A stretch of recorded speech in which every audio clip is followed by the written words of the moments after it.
नमस्कार साथियों, आप सभी का एक बार फिर से स्वागत है प्राइम एज का ऑफिशियल यूट्यूब चैनल पे। और आज जो हम लोग क्लास करने वाले हैं पॉलिटी के पीवाईक्यू सीरीज़ की, वो है सबसे one of the most important class. क्यों?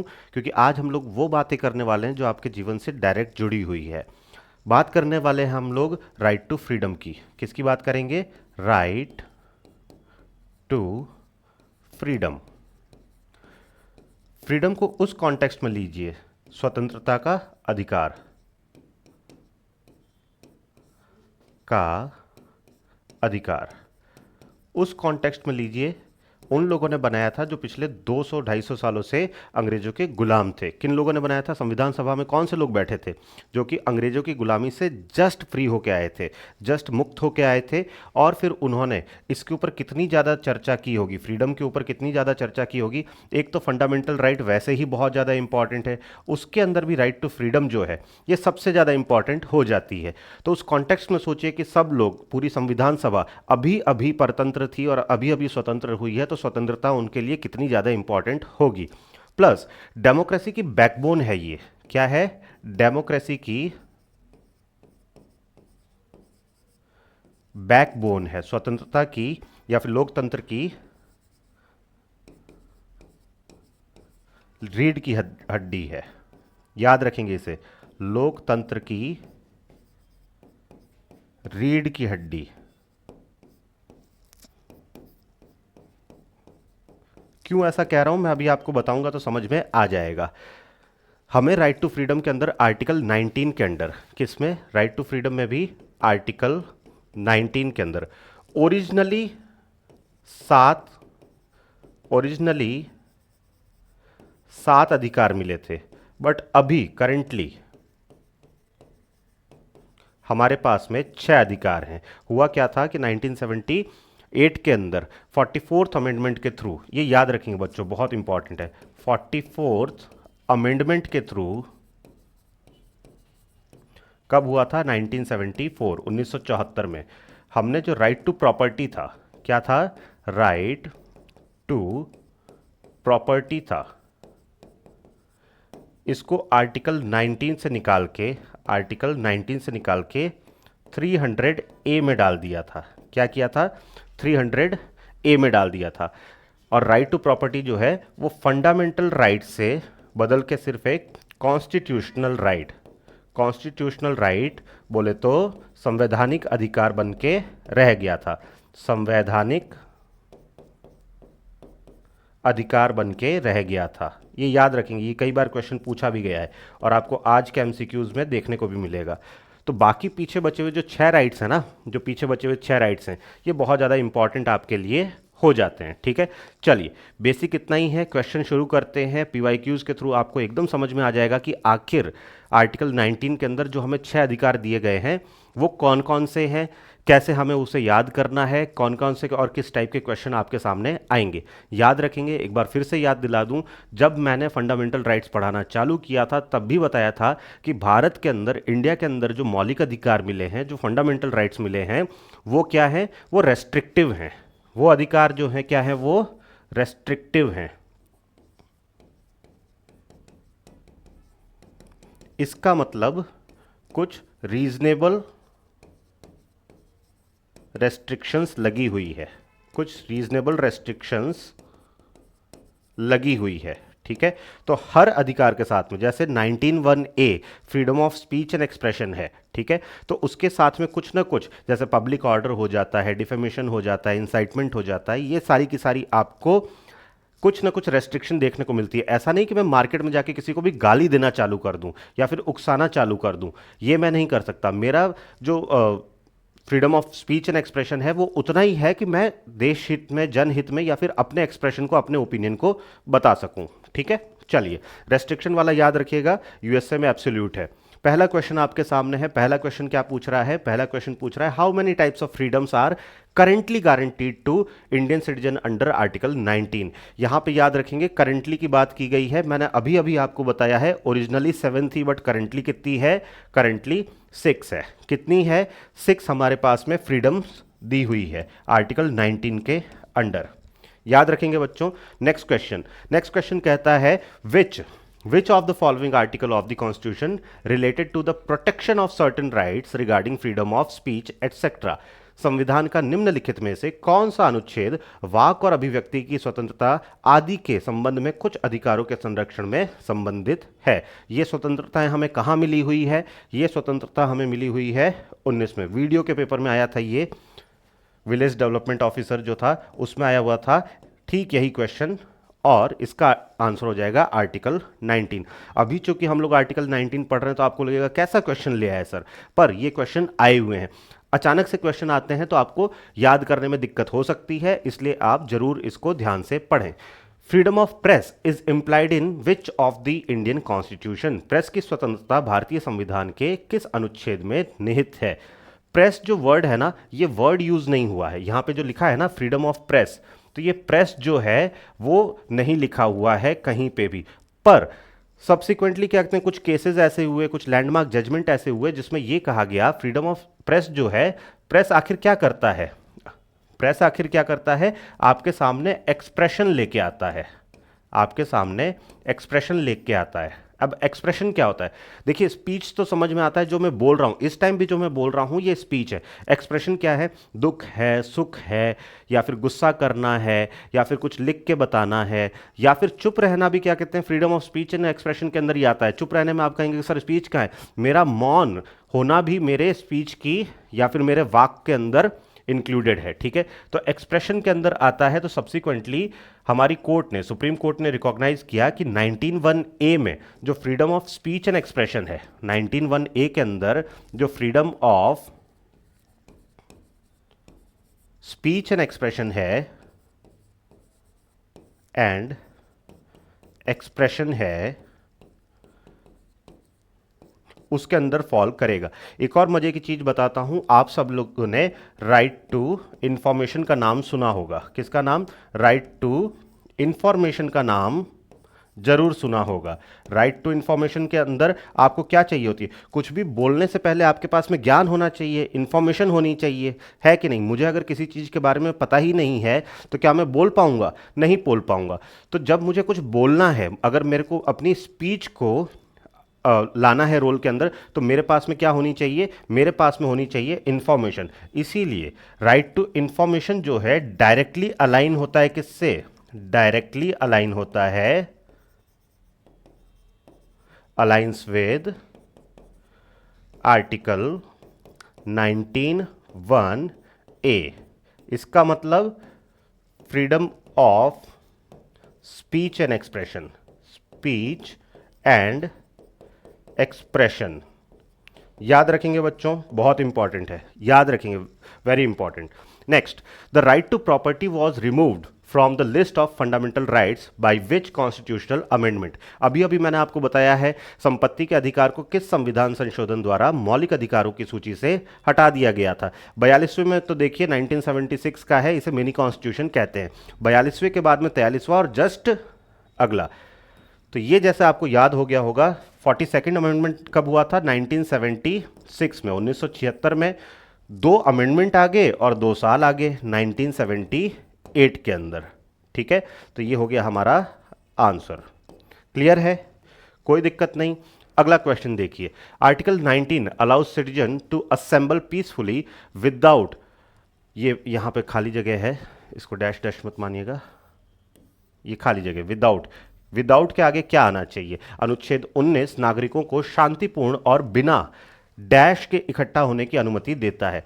बिना किसके? आर्म्स नहीं होना चाहिए। क्या नहीं होना चाहिए? हथियार नहीं होना चाहिए। आप चाहें तो इकट्ठा हो जाएं, पर आपके पास में हथियार नहीं होने चाहिए, ठीक है। देखिए यहां पे ये जो खाली जगह है, यहां पे एक तो है पीसफुली, पीसफुली आपको इकट्ठा होना है, हल्ला दंगा नहीं करेंगे, शांतिपूर्ण तरीके से, एंड विदाउट आर्म्स, हथियारों के बिना आप असेंबल हो सकते हैं, इकट्ठा हो सकते हैं, ठीक है। तो आर्म्स यहां पे याद रखेंगे। नेक्स्ट क्वेश्चन देखिए, which specific article provides the freedom to form association और यूनियन और कोऑपरेटिव सोसाइटीज। कौन सा विशिष्ट अनुच्छेद संगम या संघ या सहकारी समितियां बनाने की स्वतंत्रता प्रदान करता है? 19(1)(a), 19(1)(b), 19(1)(c) या फिर 19(1)(g? कौन सा करता है बच्चों? यहां पे करता है 19(1)(c), 19(1)(c), ठीक है। याद रखेंगे ओरिजिनली यहां पे जो कोऑपरेटिव सोसाइटीज है ना, ओरिजिनली ये यहां पे नहीं था, शुरुआत में खाली एसोसिएशन एंड यूनियन ही था। सब्सिक्वेंटली जो है ये बाद में जोड़ा गया है, एडेड लेटर, यहां लिख देता हूं मैं, एडेड लेटर, बाद में जोड़ा गया। याद रखना है बच्चों, ये बहुत ही छोटी छोटी चीजें मैं बता रहा हूं पर आपके बहुत काम की है। कोऑपरेटिव सोसाइटी या फिर सहकारी समितियां बाद में जोड़ी गई हैं। नेक्स्ट क्वेश्चन को देखिए। अगला क्वेश्चन क्या कह रहा है? The right to move freely throughout the territory of India is subject to reasonable restriction in the interest of. यहां पे बात की गई है रीजनेबल रेस्ट्रिक्शन की। रीजनेबल रेस्ट्रिक्शन मैंने आपको बताया कि रीजनेबल रेस्ट्रिक्शंस जो है हर फ्रीडम के साथ में आती है। एब्सोल्यूट हमारे यहाँ पे ये सारी फ्रीडम नहीं दी गई है। भारत के पूरे क्षेत्र में स्वतंत्र रूप से घूमने का अधिकार किसके हित में उचित प्रतिबंधों के अधीन है? लोक व्यवस्था, विदेशी राज्यों के साथ मैत्रीपूर्ण संबंध, किसी भी अनुसूचित जाति जनजाति के हितों का संरक्षण या फिर न्यायालय की अवमानना। देखिए, आप कहीं भी घूम सकते हैं, कहीं भी घूम सकते हैं, पर क्या आप सेंटिनल आइलैंड जा सकते हैं? नहीं जा सकते हैं, मना कर रखा है। क्यों कर रखा है? क्योंकि वहां पे शेड्यूल्ड ट्राइब है, वहां पे शेड्यूल्ड ट्राइब है, उनके इंटरेस्ट को हार्म नहीं होना चाहिए। शेड्यूल्ड ट्राइब्स के इंटरेस्ट को हार्म नहीं होना चाहिए। ये इन चारों में से एक रीजनेबल रेस्ट्रिक्शन है, ठीक है। नेक्स्ट क्वेश्चन देखिए। अगला क्वेश्चन क्या कह रहा है? Which one of the following is not, यहां पे नॉट लिखा हुआ है, a ground to restrict freedom of speech and expression under article 19(2)। Article 19 खंड 2 में निम्नलिखित में से कौन सा अनुच्छेद 19(2) के तहत वाक और अभिव्यक्ति की स्वतंत्रता को प्रतिबंधित करने का आधार नहीं है?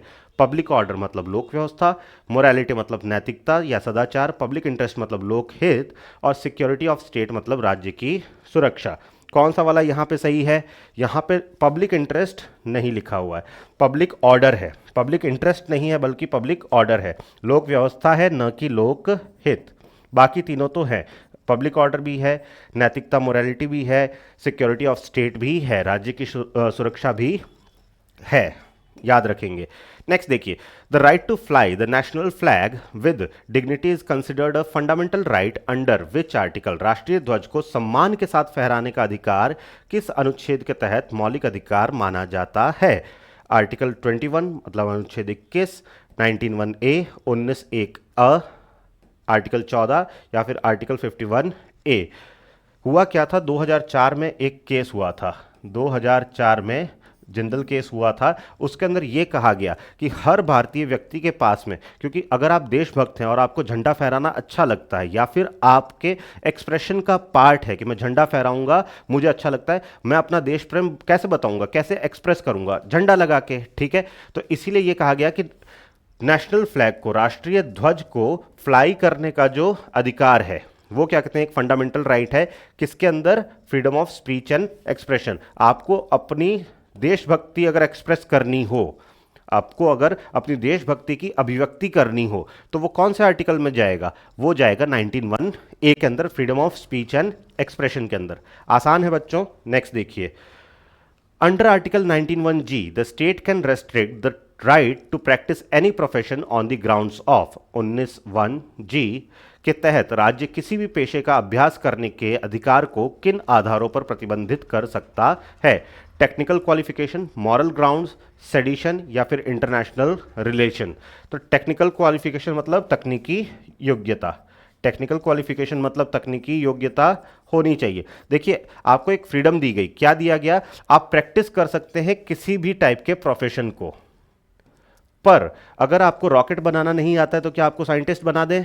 आप बोलोगे कि सर मैं भी अप्लाई करूंगा इसरो का साइंटिस्ट बनने के लिए, मैंने भले ही किया बीए है पर मैं इसरो का साइंटिस्ट बनने के लिए अप्लाई करूंगा। या फिर आपको अगर हिंदी का टीचर बनना है और आपने बीटेक कर रखी है तो क्या आप अप्लाई कर पाएंगे? नहीं भाई, मैंने कह रखा है कि एमए होने, पोस्ट ग्रेजुएट होनी चाहिए हिंदी के अंदर, मैंने अपने नोटिफिकेशन में क्या रखा है, तो नोटिफिकेशन जब आप भरते हैं तो आपसे कहा जाता है ना कि आप ग्रेजुएट होने चाहिए या 12th पास होने चाहिए, या फिर अगर आप प्रोफेसर बनना चाहते हैं तो नेट क्वालिफाइड होना चाहिए, पीएचडी होना चाहिए। तो यहाँ एकेडमिक क्वालिफिकेशन जो है, यहाँ पे टेक्निकल क्वालिफिकेशन जो है उस पर्टिकुलर प्रोफेशन में जो चाहिए वो रेस्ट्रिक्शन का काम करती है। आपको मना किया जा सकता है अगर आपके पास में टेक्निकल क्वालिफिकेशन नहीं है, ठीक है। नेक्स्ट देखिए, consider the following statement regarding right to information in India. Bharat में सूचना का अधिकार आरटीआई के तहत, आरटीआई के संबंध में निम्नलिखित कथनों पर विचार करें। दो कथन आपके सामने है। पहला कह रहा है it is explicitly mentioned in article 19 of the constitution. यह संविधान के अनुच्छेद 19 में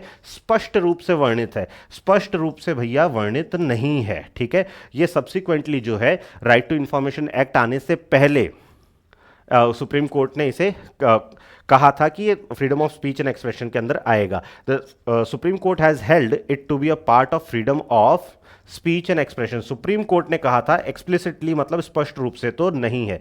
तो कौन सा वाला सही होगा? पहला वाला गलत है, दूसरा वाला सही है। मेरा आंसर हो जाएगा बी। आसान है, कोई दिक्कत नहीं। अगले क्वेश्चन पे आते हैं। अगला क्वेश्चन क्या कह रहा है? Match list 1 with list 2। सूची 1 को सूची 2 से सुमेलित कीजिए। लिस्ट 1 में प्रावधान मतलब प्रोविजन दिए हैं और लिस्ट 2 के अंदर अनुच्छेद दिए गए हैं। 4 आपके पास में सभा की स्वतंत्रता, संघ बनाने की स्वतंत्रता, निवास की स्वतंत्रता, संचरण या फिर घूमने की स्वतंत्रता। 19(1)E, 19(1)B, 19(1)D या 19(1)C किस में होना चाहिए बच्चों? देखिए, सभा की स्वतंत्रता तो आपको 19(1)B में दी गई है। 19(1)B कहाँ पे है? यहाँ पे है, यहाँ लिख देता हूँ मैं 2, ठीक है। संघ बनाने की स्वतंत्रता या फ्रीडम ऑफ एसोसिएशन आपको कहां पे? 19(1)C में दी गई है। अभी अभी हम लोगों ने देखा, जिसमें बाद में कोऑपरेटिव सोसाइटीज भी जोड़ा गया था। तो यहां पे तो आ गया 4। निवास की स्वतंत्रता मतलब फ्रीडम ऑफ रेसिडेंस कहां दिया गया है? 19(1)E में दिया गया है। ये रटने वाली चीज है बच्चों, क्या करें? 19(1)E दिया गया है 1 में। फ्रीडम ऑफ मूवमेंट किस में दिया गया है? 19(1)D, ठीक है। तो यहां मैंने लिख दिया 3। तो A2, B4, C1, D3 कहाँ दिया हुआ है? D3 एक ही जगह है। चलिए, ये वाला ये वाला कोड हमारा सही आंसर हो जाएगा। रटने वाली चीज़ है, अगर दिमाग में याद रहा तो ऑब्वियसली आप इसे ठीक करेंगे। एक भी चीज़ चूकेंगे तो काम खराब हो सकता है। नेक्स्ट देखिए, which constitutional amendment added the ground public order to the restriction under article 19(2)। किस संविधान संशोधन से ने अनुच्छेद 19(2) के तहत प्रतिबंधों में लोक व्यवस्था आधार को जोड़ा था? किस में जोड़ा था भाई? यहां जोड़ा था। पहला ही अमेंडमेंट था, फर्स्ट ही अमेंडमेंट था। जैसे ही कानून बना उसके बाद में जो पहला अमेंडमेंट आया उसी के अंदर हम लोगों ने रीजनेबल रेस्ट्रिक्शन डाल दी थी। कौन सी वाली? पब्लिक ऑर्डर वाली। कौन सी वाली? पब्लिक ऑर्डर, या फिर इसको कहा जा सकता है लोक व्यवस्था। पब्लिक इंटरेस्ट नहीं है, याद रखेंगे, पब्लिक ऑर्डर है, ठीक है। चलिए, फर्स्ट अमेंडमेंट 1951। 19(1)(2) किसका रेस्ट्रिक्शन है? 19(1)(A) का। 19(1)(A) क्या है? Freedom of speech and expression. Speech and expression, याद रखेंगे बच्चों, बहुत बार सुना भी होगा आपने इसको, है ना। चलिए, reasonable restriction on the right to assemble peacefully, article 19(1)B can be imposed on which of the following grounds. शांतिपूर्ण इकट्ठा होने के अधिकार अनुच्छेद 19(1)(B पर उचित प्रतिबंध निम्नलिखित में से किस आधार पर लगाए जाते हैं? 3 यहां पे आधार दिए गए हैं। Sovereignty and integrity of India, Bharat की संप्रभुता और अखंडता, पब्लिक ऑर्डर लोक व्यवस्था, मोरालिटी नैतिकता। किसके ऊपर है भाई? चलिए, नैतिकता इसके अंदर आता नहीं है, ये तो है। भारत की संप्रभुता और अखंडता ये है, और लोक व्यवस्था तो है ही। लोक व्यवस्था इनफैक्ट 2-3 जगह है, ठीक है। नैतिकता यहाँ पे नहीं है, नैतिकता में नहीं आता है। तो 1 और 2 कहाँ है? बी में। कहाँ है बच्चों? बी में। सही हो गया हमारा आंसर। आसान है, कोई दिक्कत नहीं है। चलिए, नेक्स्ट आपके पास में क्वेश्चन है, which of the following statement regarding right to form cooperative society is correct. सहकारी समितियों बनाने के अधिकार के संबंध में निम्नलिखित में से कौन सा कथन सही है? It was present in the original constitution, ये तो आपको बता दिया, ओरिजिनल कॉन्स्टिट्यूशन में नहीं था। बी कह रहा है it was added by the 86th amendment, इसे 86वें संशोधन द्वारा जोड़ा गया था। तो देखिए 86वें संशोधन द्वारा जोड़ा गया था। सी कह रहा है it implies the right to get recognition from the government, या D it is a fundamental right under article 19(1) C. कौन सा वाला करेक्ट है ये हमसे पूछा गया है। करेक्ट पूछा गया है तो ये एक फंडामेंटल राइट है 19(1) सी के अंदर, फ्रीडम टू फॉर्म एसोसिएशन, संघ बनाने का अधिकार। रिकॉग्निशन गवर्नमेंट से मिले इसका राइट आपके पास में नहीं है, 86th अमेंडमेंट से नहीं जोड़ा गया है, 19(1) सी वाला सही है। हमें करेक्ट ही ढूंढना था, हमने ढूंढ लिया। नेक्स्ट देखिए, consider the following statement regarding the freedom of movement under article 19। अनुच्छेद 19 के तहत संचरण मतलब घूमने की स्वतंत्रता के संबंध में निम्नलिखित कथनों पर विचार करें। It protects the right to move inside the country as well as the right to move outside the country, यह देश के भीतर घूमने के अधिकार के साथ साथ देश से बाहर जाने के अधिकार की भी रक्षा करता है। दूसरा, the freedom of movement is of prostitutes can be restricted on the ground of public health and public morals, सार्वजनिक स्वास्थ्य और सार्वजनिक नैतिकता के आधार पर वैश्याओं के घूमने की स्वतंत्रता को प्रतिबंधित किया जा सकता है। Which of the following statement are correct, हमें सही वाला ढूंढना है। सिर्फ एक है, दो है, एक और दो दोनों है, या दोनों में से कोई नहीं है। कौन सा वाला है बच्चों? सिर्फ और सिर्फ दो है। ठीक है, freedom of movement of prostitutes can be restricted on the ground of public health and public morality. ठीक है, अब देखिए इसके अंदर थोड़ा सा लोचा है। ठीक है, ओनली 2। चलिए, इसके अंदर थोड़ा सा लोचा है। क्या है? आप अपने काम के लिए, वैश्यावृत्ति के लिए क्या कहते हैं, बाहर मतलब ऐसा नहीं कि आप वैश्यावृत्ति करने के लिए कहीं जा सकते हैं, एज अ पर्सन आप जा सकते हैं। यहां पे प्रोस्टिट्यूट्स जो है यहां पे प्रोफेशन को सिग्निफाई कर रहा है। किसे कर रहा है? प्रोफेशन को सिग्निफाई कर रहा है। यहां पे पर्सन को सिग्निफाई नहीं कर रहा है, व्यक्ति को सिग्निफाई नहीं कर रहा है। याद रखेंगे ये छोटी छोटी जो डिटेल्स है ना, ये आपके बहुत ज्यादा काम आएंगी। प्रोस्टिट्यूट्स यहां पे प्रोफेशन को सिग्निफाई कर रहा है। अपने प्रोफेशन के लिए आप, जैसे ये सुप्रीम कोर्ट का जजमेंट है बाय द वे, जैसे कई बार क्या देखा जाता है ना कि हाईवेज पे या सड़कों के किनारे कुछ ऐसी कारगुजारी होती है जहां पे मतलब प्रोस्टिट्यूट्स जो हैं वो अपनी सर्विसेज को ऑफर करती हैं, विच इज़ नॉट अलाउड, जो कि आपको अलाउड नहीं है। ठीक है, उसकी स्वतंत्रता है नहीं, उसे रेस्ट्रिक्ट किया गया है। ठीक है, बट एज अ पर्सन अगर आप मतलब अगर वो पर्सन जो है वो वैश्यावृत्ति के लिए नहीं बल्कि अपने एक व्यक्ति के रूप में बाहर कहीं जाती है तो उसके ऊपर कोई भी रेस्ट्रिक्शन नहीं है। इसका थोड़ा सा याद रखिएगा कैसे करना है। कुछ यूट्यूब की लिमिटेशन है बच्चों, इसलिए बहुत अच्छे से बता पाना मुश्किल होता है। कुछ शब्द जो हैं वो यूट्यूब रेस्ट्रिक्ट करता है थोड़ा, और इतने तो बड़े आप हो ही गए हैं कि समझ में आए है कि नहीं। नेक्स्ट देखिए, which of the following rights is not considered a part of article 19(1)(a) by judicial interpretation. निम्नलिखित में से किस अधिकार को न्यायिक व्याख्या द्वारा अनुच्छेद 19(1)(a) का हिस्सा नहीं माना गया है? चुप रहने का अधिकार, हड़ताल का अधिकार, सरकारी गतिविधियों के बारे में जानने का अधिकार, right against tapping of telephonic conversation मतलब टेलीफोन पर बातचीत टैप करने के विरुद्ध में अधिकार। देखिए भाई, हड़ताल का अधिकार जो है वो आपके 19(1)(a) के अंदर विच ऑफ ये किसी जुडिशियल इंटरप्रिटेशन से नहीं आया है। ये किसी जुडिशियल इंटरप्रिटेशन से नहीं आया है। हड़ताल को एक्सप्रेशन का फॉर्म पहले से ही माना गया है, एक्सप्रेशन के अंदर फॉल करता है। पर चुप रहने का अधिकार, right to remain silent, government activities के बारे में जानने का, इसे आप राइट टू इन्फॉर्मेशन के अंदर जानते हैं। और राइट टू प्राइवेसी, ये किस में आ जाएगा? Right to privacy plus 19(1)(a। Right to privacy जब आया था ना, उसके अंदर दो चीज़ों, right to privacy strictly fall करता है किसके अंडर? राइट टू लाइफ के अंदर, आर्टिकल 21 के अंदर। पर उसके अंदर यह भी कहा था जैसे अगर मुझे पता पड़ जाए कि मेरा फ़ोन टैप हो रहा है तो मैं काफ़ी चीज़ें जो मेरे मन में आ रही है वो नहीं बोल पाऊंगा, जो मेरे मन में आ रहा है उसके ऊपर प्रतिबंध लग जाएगा। इसलिए ये 19(1)(a) से भी जुड़ा हुआ है। ठीक है, तो यहाँ पे दोनों आ जाएगा। अगर right against tapping of telephonic conversation होगा ना, तो यहाँ पे अगर 21 आता है तो भी सही हो जाएगा। ठीक है, चलिए, तो सही आंसर हम लोग का बी है। नेक्स्ट क्वेश्चन देखिए, असर्शन रीजन वाला क्वेश्चन आपके सामने है। The state can impose restriction on the freedom of speech in the interest of sovereignty and integrity of India. Assertion दावा कहता है राज्य भारत की संप्रभुता और अखंडता के हित में वाक स्वतंत्रता पर प्रतिबंध लगा सकता है। बात तो सही है। This ground was added by the 16th constitutional amendment act 1963 to curb secessionist tendencies. कारण यह आधार 1963 के 16वें संविधान संशोधन अधिनियम द्वारा अलगाववादी प्रवृत्तियों पर अंकुश लगाने के लिए जोड़ा गया था। क्या दूसरा वाला सही है? 86वां अधिनियम जो है कब आया था? 86वां कहाँ गया? यहां लिख देता हूं। 86वां, सॉरी 16वां है। 16वां अधिनियम जो अमेंडमेंट है ये आया था 1963 में। इसमें जोड़ा गया था ये वाला ग्राउंड। कौन सा ground? Restriction on the freedom of speech in the interest of sovereignty and integrity of India. इसे सब्सिक्वेंटली बाद में जोड़ा गया था 1963 में।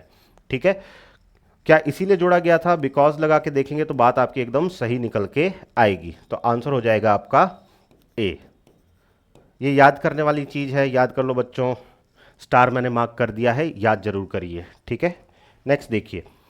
Consider the following regarding article 19 restriction. अनुच्छेद 19 के प्रतिबंधों के संबंध में निम्नलिखित पर विचार करें। Defamation, contempt of court, incitement to an offence and public health. Which of the above are explicitly mentioned as ground for restriction under Article 19(2) related to freedom of speech? उपरोक्त में से कौन स्पष्ट रूप से वाक स्वतंत्रता से संबंधित अनुच्छेद 19(2) के तहत प्रतिबंध के आधार के रूप में वर्णित है? 1 2 है, 1 2 3 है, 2 3 4 है, या 1 2 3 4 चारों है? कौन सा हो जाएगा भाई? ये देखिए, 4 तो नहीं है, पब्लिक हेल्थ नहीं है, बल्कि पब्लिक ऑर्डर है। क्या है? Public order. पब्लिक हेल्थ नहीं है बच्चों, पब्लिक हेल्थ नहीं है। तो 1 और 2 और 3 सही। कहां गया? बी। कहां है बच्चों? बी। आसान है, कोई दिक्कत नहीं। जब हम लोग पढ़ेंगे ना ये आर्टिकल्स वगैरह, अभी मैं आपको PYQs करवा रहा हूँ और MCQs करवा रहा हूँ। इसके अलावा जब हम लोग पढ़ने लगेंगे तो इसके डीप में जाएंगे। मुझे लगता है कि आर्टिकल 19 पढ़ाने में आपकी घंटे की 2 घंटे की क्लास 1 से 2 हो सकती है ना? बहुत ज़्यादा इसमें केस लॉज भी हैं। Internet access is a medium to exercise the right to freedom of speech and expression under Article 19(1)(a). This was declared in which famous case? Internet का उपयोग 19(1)(a) के तहत वाक और अभिव्यक्ति की स्वतंत्रता के अधिकार का प्रयोग करने का एक माध्यम है। यह किस प्रसिद्ध मामले में घोषित किया गया? Shreya Singhal versus union of India, Anuradha Bhasin versus union of India, Puttu Swamy versus union of India, या फिर Kedarnath versus state of Bihar? किस में किया गया था बच्चों? ये अनुराधा भाषिन में किया गया था। जो इंटरनेट शटडाउन कर दिया जाता है ना, किसी भी थोड़ा बहुत कुछ होता है तो उसके अंदर इंटरनेट शटडाउन कर दिया जाता है, तो इंटरनेट शटडाउन ना किया जाए, Anuradha Bhasin versus union of India में ये कहा गया था। ठीक है, बट रीजनेबल रेस्ट्रिक्शन इसके ऊपर भी अप्लाई होती है। अगर उन रीजनेबल रेस्ट्रिक्शन में नहीं आता है, freedom of speech and expression के अंदर अगर 19(2) के रीजनेबल रेस्ट्रिक्शन के अंदर नहीं आता है, तो फिर इंटरनेट बंद नहीं किया जा सकता, क्योंकि इंटरनेट का यूज करना, उपयोग करना आपके freedom of speech and expression के अंदर फॉल करता है। नेक्स्ट क्वेश्चन देखिए। With reference to the suspension of Article 19 during an emergency, consider the following statements. आपातकाल के दौरान अनुच्छेद 19 के निलंबन के संदर्भ में निम्नलिखित कथनों पर विचार करें। Article 19 is automatically suspended when a national emergency is declared on the grounds of armed rebellion.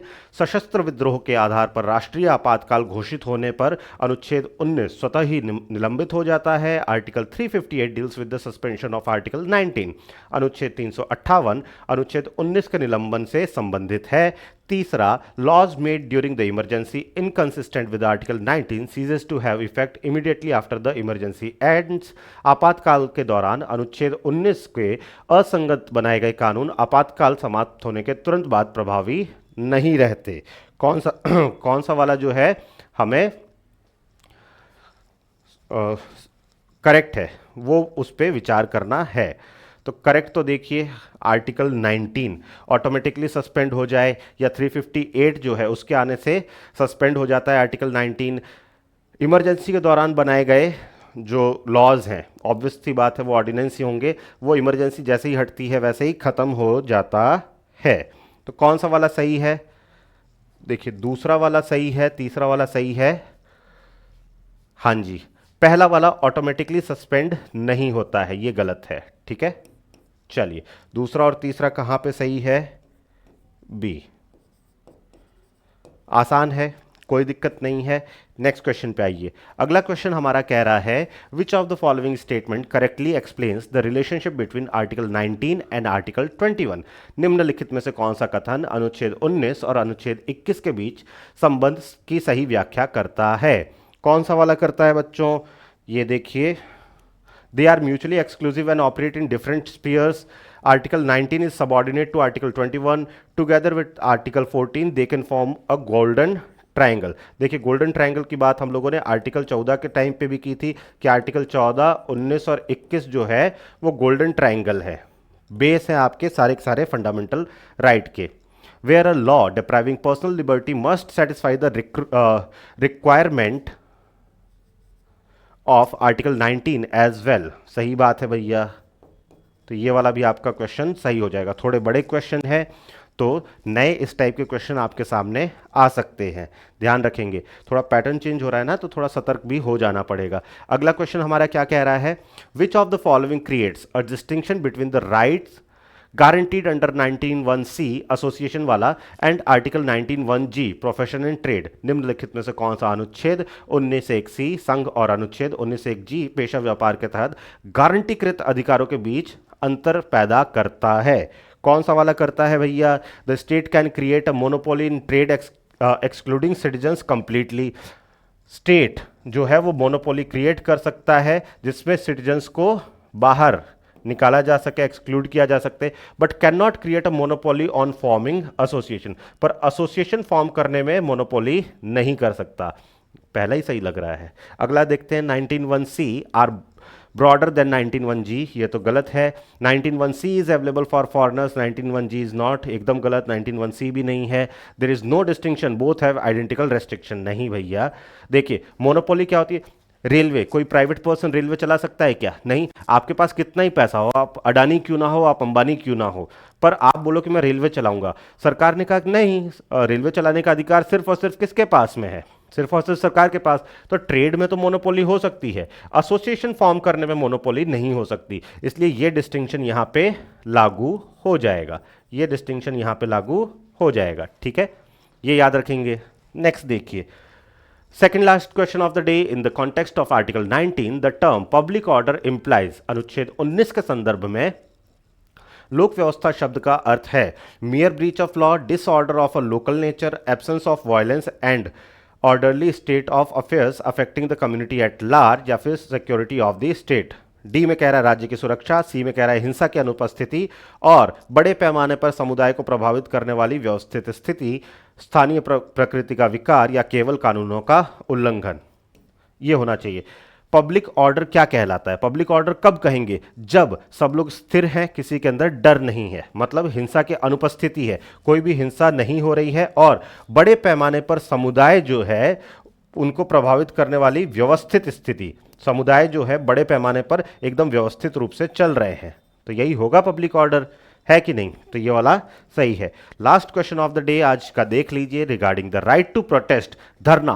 Consider the following, विरोध या फिर धरना के अधिकार के संबंध में निम्नलिखित पर विचार करें। It is a fundamental right derived from article 19(1)(a) and 19(1)(b। यह अनुच्छेद 19(1)(a) और 19(1)(b) से प्राप्त एक मौलिक अधिकार है। It can be exercised anywhere in India without any geographical limitation. इसका प्रयोग भारत में कहीं भी बिना किसी भी भौगोलिक सीमा के किया जा सकता है। It can not be restricted on the ground of traffic regulation. इसे यातायात नियमन के आधार पर प्रतिबंधित नहीं किया जा सकता है। इसमें सही वाला तो सिर्फ एक ही है, पहला वाला ही। It is a fundamental right, बिल्कुल ये फंडामेंटल राइट है, डेराइव्ड फ्रॉम आर्टिकल 19(1)(a। धरना मैंने आपको बताया, धरना या फिर प्रोटेस्ट जो है ये क्या है? ये एक तरह का एक्सप्रेशन है, बिल्कुल कर सकते हैं। एंड 19(1)(b) मतलब एसोसिएशन, वी मतलब एसोसिएशन, अकेले थोड़ी धरना होता है, लोगों को लेके जाते हैं ना हड़ताल करने के लिए, लोगों को लेके जाते हैं, है ना? हाँ, क्या हो गया भाई इसको, चलिए लोगों को लेके जाते हैं। चलिए दूसरा क्या कह रहा है, it can be exercised anywhere in India without any, जो नहीं भाई कहीं पे भी नहीं कर सकते हैं। It can be restricted on the grounds of traffic regulation, it can not भी लिखा हुआ है। नहीं भाई रेस्ट्रिक्ट किया जा सकता है, आपको धरना करना है, इसको ये थोड़ी है कि आप नेशनल हाईवे पे बैठ जाएंगे, नहीं आपको सेपरेट जगह लेनी पड़ेगी। सिर्फ एक सही है, ए। करेक्ट आंसर कौन सा है, ए। ठीक है, चलिए आज के लिए इतना ही। आर्टिकल 19 मतलब राइट टू फ्रीडम आज हम लोगों ने शुरू कर दिया है, जिसके आर्टिकल 19 को हम लोगों ने खत्म कर दिया है। कल हम लोग आपसे मिलेंगे और इस पे बात करेंगे कि आर्टिकल 20 में आपको क्या क्या चीज़ें दी गई है। डबल जियोपार्डी वगैरह जो शब्द आपने सुने हैं वो सारे के सारे कल हम लोग डिस्कस करने वाले हैं। जुड़े रहें, चैनल को सब्सक्राइब करिए, वीडियो को लाइक करिए। कोई भी दिक्कत आए, कोई भी परेशानी आए या फिर बढ़ाई करनी हो तो कमेंट सेक्शन आपके लिए खुला है। अपनी पढ़ाई अच्छे से करें। एक और चीज़ लास्ट में, मैं वीडियो बना रहा हूं पर आपको जो भी टीचर अच्छा लगे, जैसा भी टीचर अच्छा लगे, अपनी पढ़ाई के साथ में कॉम्प्रोमाइज़ ना करें। सारे टीचर अपना 100% देते हैं। अगर आपको पॉलिटी किसी और से भी पढ़ना है, कोई दूसरे टीचर अच्छे लग रहे हैं, अपनी पढ़ाई पे आप 100% दीजिए। ठीक है, बस मेरा इतना ही कहना है कि अपनी पढ़ाई आपकी अच्छी चलती रहेगी, कल को जाके आप बड़े अफसर बनेंगे, अपने कुल के दीपक बनेंगे। और कुछ ना कुछ अगर मानव जीवन मिला है तो इसमें अचीव करने की अगर चेष्टा है तो वो चेष्टा भी पूरी हो जाएगी। सैलरी के अलावा भी बहुत सारी चीज़ें होती हैं और सबसे बड़ी चीज़ होती है सेल्फ सेटिस्फैक्शन। सेल्फ सेटिस्फैक्शन पहले अपनी पढ़ाई से आता है, फिर उसके बाद नौकरी से आता है। तो पहले अपनी पढ़ाई को अच्छे से पूरा करिए। इस वीडियो को अगर आप देखते हैं तो मेरा सजेशन हमेशा ये रहता है कि 2 बार जरूर देखें। 2 बार देखने का मतलब ये है कि दूसरी बार में अगर आप कान में ईयरफोन लगा के आंख बंद करके भी अगर 2x पे आप इसे देख लेते हैं तो आपका काम हो जाएगा।